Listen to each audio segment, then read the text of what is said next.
ఈరోజు మనం అయస్కాంతాలతో రేఖాగణితం అర్థం చేసుకోవడానికి ఈ ప్రయోగం చేద్దాం.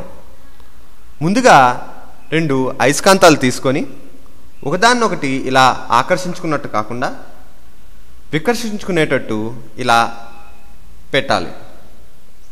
అలాగే మరికొన్ని అయస్కాంతాలు తీసుకొని ఇలా అన్ని అయస్కాంతాలు ఇలా మధ్య అయస్కాంతాన్ని వికర్షించుకునేటట్టు ఇలా పెట్టాలి.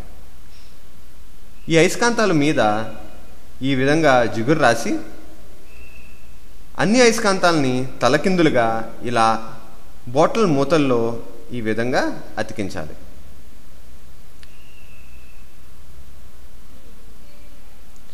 ఇలా అతికించిన అయస్కాంతాలు మూతలు ఈ విధంగా కనబడతాయి. ఇవి కూడా ఒకదాన్నొకటి వికర్షించుకుంటాయి. ఒక గిన్నెలో నీరు తీసుకొని ఈ అయస్కాంతాలని ఇలా ఒకదాని తర్వాత ఒకటి పెట్టాలి.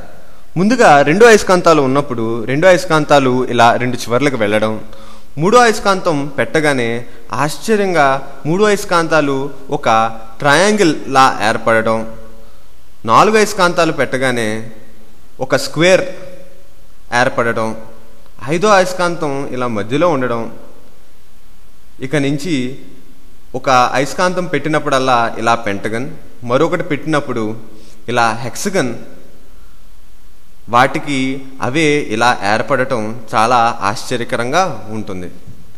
మధ్యనున్న ఈ అయస్కాంతాన్ని కొంచెం ఇలా కదిపితే అన్ని అయస్కాంతాలు ఇలా సెట్ అవ్వడం, తర్వాత మరలా అలాగే ఏర్పడటం చాలా ఆశ్చర్యకరంగా ఉంటుంది.